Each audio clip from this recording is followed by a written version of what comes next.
Hi everyone, and let's have a closer look at the budget remote control for controlling a GoPro Hero camera, and that is the Telesin T10 remote control. So this little guy allows controlling and starts and stopping recording of up to 5 GoPro cameras wirelessly at a distance at over half the price of the official GoPro remote. And as an extra bonus, this can also act as a remote control for a mobile phone. So you can take pictures and videos from a distance, but is it any good or is it a complete garbage? Let's find out. Okay, so this chap retails for around £30 to £35 or so on Amazon, but it's sold under various different names. But in fact, it's still the same Telesin unit. Now the official GoPro one is in comparison around about £70 or $70 or so. But pairing this up with the GoPro camera is just a case of going to wireless connections and making sure it's on, of course, then hit continue and then choosing the remote. In a few seconds it should connect, assuming of course that the remote is actually switched on.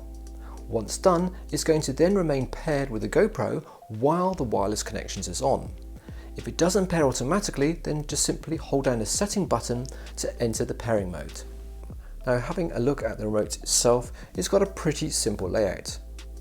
So there are actually 4 buttons, one for starting and stopping the recording, one for switching on and off the remote, but if this button is also held down, it will not only switch off the remote, but it's also going to switch off the GoPro camera.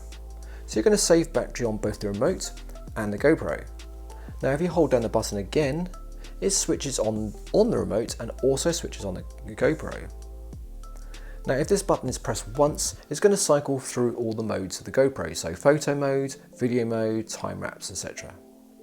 Now above the buttons we have this small display screen that gives some basic information from the GoPro camera, including the battery level of the camera itself as well as the battery level of the remote. Also the current mode we're in and how much recording time has elapsed. Now just below the screen is the most important button, that's the red circle button to start and stop the recording of the GoPro if you're in video mode, or to fire the shutter if you're in photo mode. Now the start button on the right hand side here sets the current mode as a quick access mode. So if you're always wanting to use the video mode, for example, and if that mode is selected, long press this button to store that mode as the favourite. This mode can then be recorded very quickly by pressing the start button rather than having to cycle through the modes normally. So the setting mode on the left here allows us to cycle through the presets of the mode that we're in. So if we're in the video mode, then each press of this button is going to cycle through the presets like cinematic modes, activity mode, vlogging, etc. Now this also works in the photo mode and as well as the time-lapse mode. Now the only minus about this particular cheap remote is it doesn't display the preset mode that we're in, unlike the GoPro remote which does. Therefore it's a really good idea to quickly check which preset you're in before you wander too far away from the GoPro. Okay, so this little remote has an added bonus in that it can act as a remote control for a mobile as a Bluetooth trigger, which I think is pretty cool.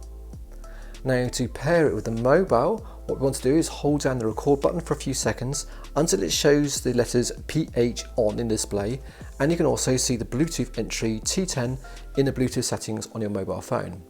Let it pair, and in the camera app you can then just simply use it to trigger the record button.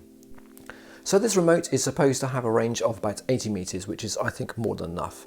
However, in cold conditions and not to line of sight, this is significantly reduced.